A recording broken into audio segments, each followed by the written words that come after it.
Goa tourism పడిపోయింది, ఎవడు వెళ్ళట్లేదు, ఏమీ అక్కడంతా గందరగోళంగా ఉంది అన్నటువంటిది బాగా ప్రచారంలో ఉంది. ఇది చైనా వాళ్ళ ఎత్తుగడ అన్నటువంటిది తాజాగా తేలినటువంటి, అంటే భారత్లోని గోవా వాస్తవంగా క్యాసినోలు వీటన్నిటికీ మంచిది ఉంటుంది.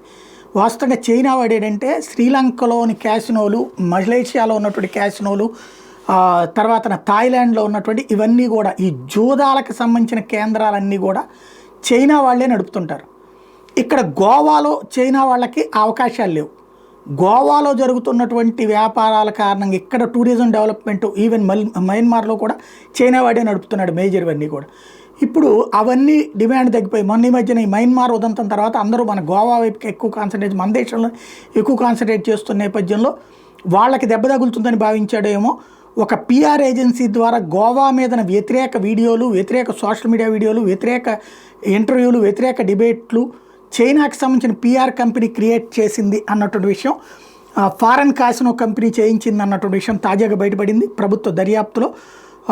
దీని మీద అందుకనినే ఇప్పుడు దాన్ని ఎలా ఎదుర్కోవాలన్నటువంటి పాయింట్ చూస్తున్నారు.